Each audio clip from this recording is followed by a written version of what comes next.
Capítulo 21. O almocreve. Vai então, empacou o jumento em que eu vinha montado, fustiguei-o, ele deu 2 corcovos, depois mais 3, enfim mais um, que me sacudiu fora da sela, com tal desastre que o pé esquerdo me ficou preso no estribo. Tento agarrar-me ao ventre do animal, mas já então, espantado, disparou pela estrada fora. Digo mal. Tentou disparar e efetivamente deu 2 saltos, mas um almocreve que ali estava acudiu a tempo de lhe pegar na rédea e detê-lo. Não sem esforço nem perigo. Dominado o bruto, desvencilhei-me do estribo e pus-me de pé. Olhe do que vosmecê escapou, disse o almocreve. E era verdade. Se o jumento corre por ali afora, contundia-me de veras, e não sei se a morte não estaria no fim do desastre. Cabeça partida, uma congestão, qualquer transtorno cá dentro. Lá se me ia a ciência em flor. O almocreve salvara-me talvez a vida. Era positivo, eu sentia-no no sangue que me agitava o coração. Bom almocreve, enquanto eu tornava a consciência de mim mesmo, ele cuidava de consertar os arreios do jumento, com muito zelo e arte. Resolvi dar-lhe 3 moedas de ouro das 5 que trazia comigo. Não porque tal fosse o preço da minha vida, essa era inestimável, mas porque era uma recompensa digna da dedicação com que ele me salvou. Está dito, dou-lhe as 3 moedas. Pronto, disse ele, apresentando-me a rédea da cavalgadora. Daqui a nada, respondi, deixa-me, que ainda não estou em mim. Ora, qual? Pois não é certo que ia morrendo? Se o jumento corre por aí afora, é possível, mas, com a ajuda do senhor, viu vosmecê que não aconteceu nada. Fui aos alforjes, tirei um colete velho, em cujo bolso trazia as 5 moedas de ouro, e durante esse tempo cogitei se não era excessiva a gratificação, se não bastavam 2 moedas, talvez uma, com efeito uma moeda era bastante para lhe dar estremeções de alegria. Examinei-lhe a roupa, era um pobre diabo que nunca jamais vira uma moeda de ouro, portanto uma moeda. Tirei-a, via reluzir à luz do sol. Não a viu o almocreve porque eu tinha-lhe voltado as costas. Mas suspeitou, talvez. Entrou a falar ao jumento de um modo significativo. Dava-lhe conselhos, dizia-lhe que tomasse juízo, que o senhor doutor podia castigá-lo. Um monólogo paternal. Valha-me Deus! Até ouvi estalar um beijo. Era o almocreve que lhe beijava a testa. Olê! Exclamei. Queria vosmecê perdoar, mas o diabo do bicho está a olhar para a gente com tanta graça. Ri-me, hesitei, meti-lhe na mão um cruzado em prata, cavalguei o jumento e segui a trote largo. Um pouco vexado, melhor direi, um pouco incerto do efeito da pratinha. Mas a algumas braças de distância olhei para trás. O almocreve fazia-me grandes cortesias, com evidentes mostras de contentamento. Adverti que devia ser assim mesmo. Eu pagara-lhe bem, pagara-lhe talvez demais. Meti os dedos no bolso do colete que trazia no corpo e senti umas moedas de cobre. Eram os vinténs que eu devera ter dado ao almocreve, em lugar do cruzado em prata. Porque, enfim, ele não levou em mira nenhuma recompensa ou virtude, cedeu a um impulso natural, ao temperamento, aos hábitos do ofício. Acresce que a circunstância de estar não mais adiante nem mais atrás, mas justamente no ponto do desastre, parecia constituí-lo simples instrumento da providência, e de um ou de outro modo o mérito do ato era positivamente nenhum. Fiquei descolado com essa reflexão, chamei-me pródigo, lancei o cruzado à conta das minhas dissipações antigas. Por que não direi tudo? Tive remorsos. Capítulo 22. Volta ao rio. Jumento de uma figa, cortaste-me o fio das reflexões. Já agora não digo o que pensei dali até Lisboa, nem o que fiz em Lisboa, na Península e em outros lugares da Europa, da velha Europa, que nesse tempo parecia remoçar. Não, não direi que assisti às alvoradas do romantismo, que também eu fui fazer poesia efetiva no regaço da Itália. Não direi coisa nenhuma. Terei de escrever um diário de viagem e não umas memórias, como estas são, nas quais só entra a substância da vida. Ao cabo de alguns anos de peregrinação, atendi às súplicas de meu pai. Vem, dizia ele na última carta, se não vieres depressa, acharás tua mãe morta. Esta última palavra foi para mim um golpe. Eu amava minha mãe, tinha ainda diante dos olhos as circunstâncias da última bênção que ela me dera, a bordo do navio. Meu triste filho, nunca mais te verei, soluçava a pobre senhora apertando-me ao peito. E essas palavras ressoavam-me agora como uma profecia realizada. Nota-se que eu estava em Veneza, ainda recendente aos versos de Lord Byron. Lá estava, mergulhada em pleno sonho, revivendo o pretérito, crendo-me na Sereníssima República. É verdade, uma vez aconteceu-me perguntar ao locandeiro se o Doge ia a passeio nesse dia. Que doge, senhor meu, cá em mim, mas não confessei a ilusão. Disse-lhe que a minha pergunta era um gênero de charada americana. Ele mostrou compreender e acrescentou que gostava muito das charadas americanas. Era um locandeiro, pois deixei tudo. Isso, o locandeiro, o doge, a ponte dos suspiros, a gôndola, os versos do Lorde, as damas do Rialto, deixei tudo e disparei como uma bala na direção do Rio de Janeiro. Vim, mas não alonguemos este capítulo. Às vezes esqueço-me a escrever e a pena vai comendo o papel. Com grave prejuízo meu, que sou autor, capítulos compridos quadram melhor a leitores pesadões, e nós não somos um público em fólio, mas em 12.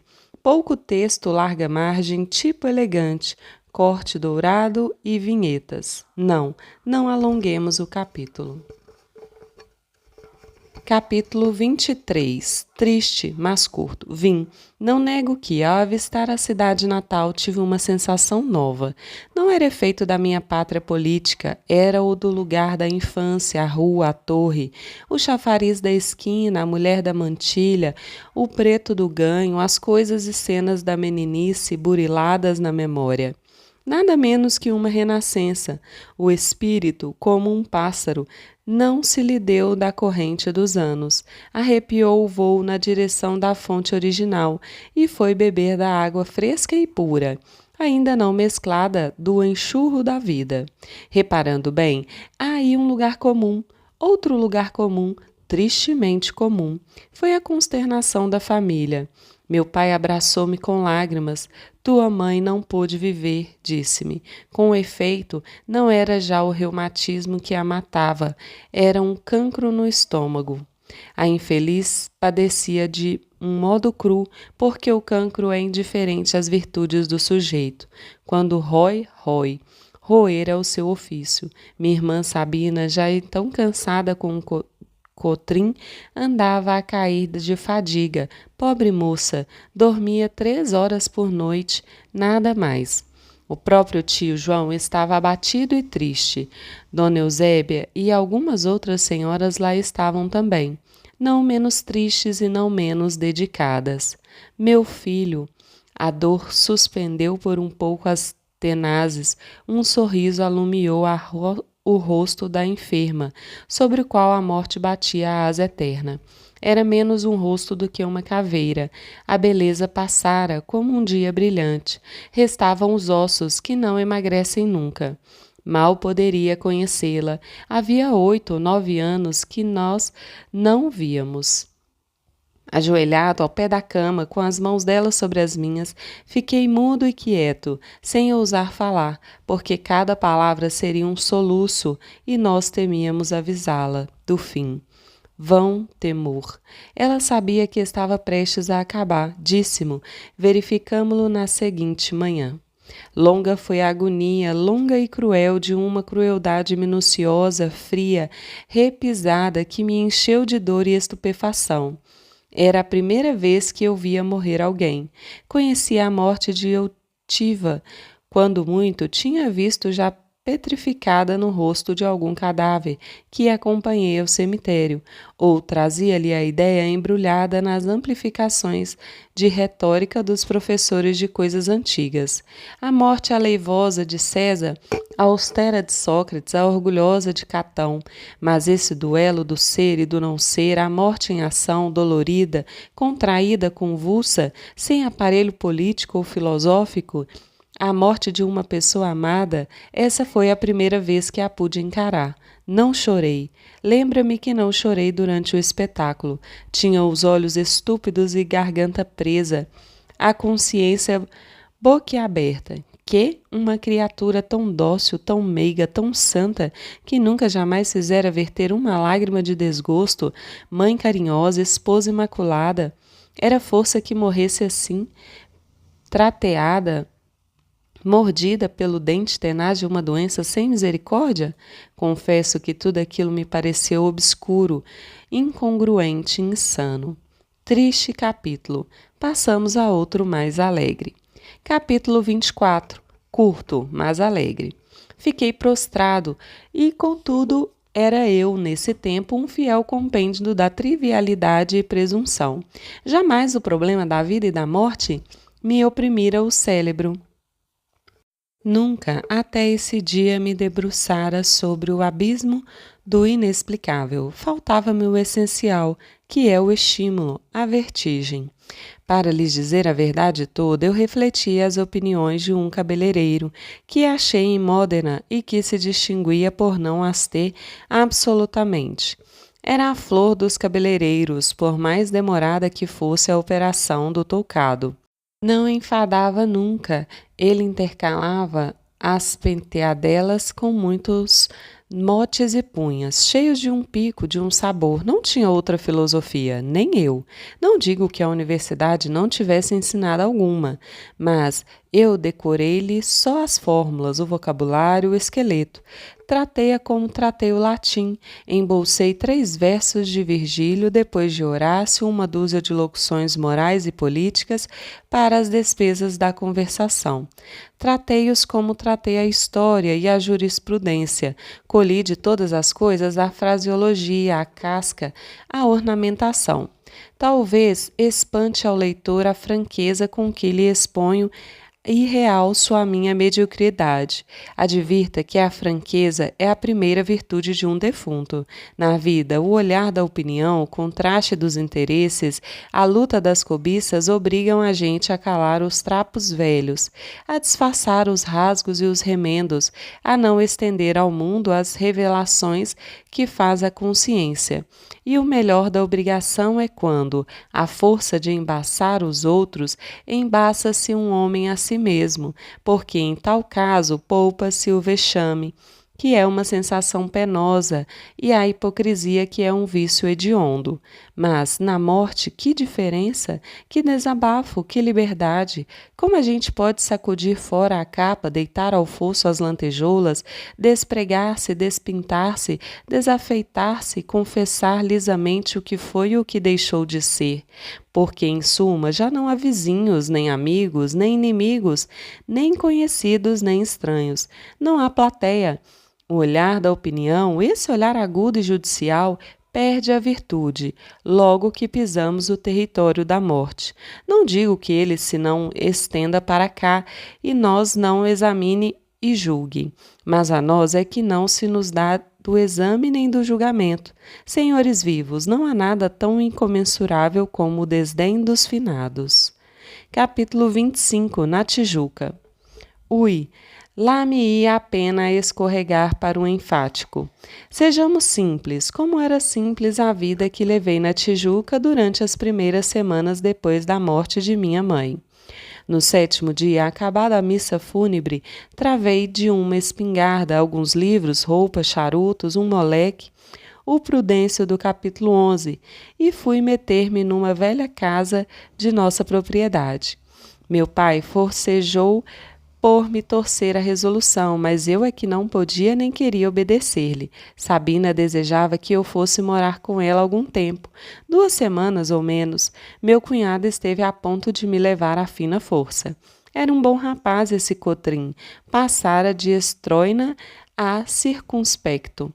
Agora comerciava em gêneros de estiva, labutava de manhã até à noite, com ardor, com perseverança.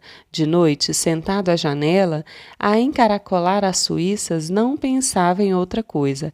Amava a mulher e um filho, que então tinha, e que lhe morreu alguns anos depois. Diziam que era avaro. Renunciei tudo, tinha um espírito atônito. Creio que, por então, é que começou a desabotoar em mim a hipocondria, essa flor amarela, solitária e mórbida, de um cheiro inebriante e sutil. Que bom que é estar triste e não dizer coisa nenhuma. Quando esta palavra de Shakespeare me chamou a atenção, confesso que senti em mim um eco delicioso. Lembra-me que estava sentado debaixo um tamareiro, com o livro do poeta aberto nas mãos e o espírito ainda mais cabisbaixo do que a figura, ou jururu, como dizemos das galinhas tristes. Apertava ao peito a minha dor taciturna, com uma sensação única, uma coisa que poderia chamar volúpia do aborrecimento. Volúpia do aborrecimento. Decora esta expressão, leitor. Guarda, examina, e se não chegares a entendê-la, podes concluir que ignoras uma das sensações mais sutis desse mundo e daquele tempo. Às vezes caçava, outras dormia, outras lia muito, outras, enfim, não fazia nada. Deixava-me atoer de ideia em ideia, de imaginação em imaginação, como uma borboleta vadia ou faminta. As horas iam pingando uma a uma. O sol caía, as sombras da noite velavam a montanha e a cidade. Ninguém me visitava. Recomendei expressamente que me deixassem só. 1 dia, 2 dias, 3 dias, uma semana inteira passada assim, sem dizer palavra, era bastante para sacudir-me da tijuca fora e restituir-me ao bulício. Com efeito, ao cabo de 7 dias, estava farto da solidão. A dor aplacara, o espírito já se não contentava com o uso da espingarda e 2 livros, nem com a vista do arvoredo e do céu. Reagia à mocidade, era preciso viver. Meti no baú o problema da vida e da morte, os hipocondríacos do poeta, as camisas, as meditações, as gravatas, e ia fechá-lo quando o moleque Prudêncio me disse que uma pessoa do meu conhecimento se mudara na véspera para uma casa roxa, situada a 200 passos da nossa. Quem? Nhonhô talvez não se lembre mais de Dona Eusébia. Lembra-me? É ela? Ela e a filha vieram ontem de manhã. Ocorreu-me logo o episódio de 1814 e senti-me vexado, mas adverti que os acontecimentos tinham me dado razão. Na verdade, fora impossível evitar as relações íntimas do Vilaça com a irmã do sargento Mor. Antes mesmo do meu embarque, já se boquejava misteriosamente no nascimento de uma menina. Meu tio João mandou-me dizer depois que o Vilaça, ao morrer, deixara um bom legado a Dona Eusébia, coisa que deu muito que falar em todo o bairro. O próprio tio João, guloso de escândalos, não tratou de outro assunto na carta. Aliás, de muitas folhas. Tinham-me dado razão os acontecimentos. Ainda, porém, que, mas não dessem, 1814 lá ia longe, e, com ele, a travessura, e o vilaço e o beijo da moita. Finalmente, nenhumas relações estreitas existiam entre mim e ela. Fiz comigo essa reflexão e acabei de fechar o baú. Nhonhô não vai visitar sinhá Dona Eusébia? Perguntou-me o Prudêncio. Foi ela quem vestiu o corpo da minha defunta senhora. Lembrei-me que a vira, entre outras senhoras, por ocasião da morte e do enterro. Ignorava, porém, que ela houvesse prestado à minha mãe esse derradeiro obséquio. A ponderação do moleque era razoável. Eu devia-lhe uma visita. Determinei fazê-la imediatamente e descer.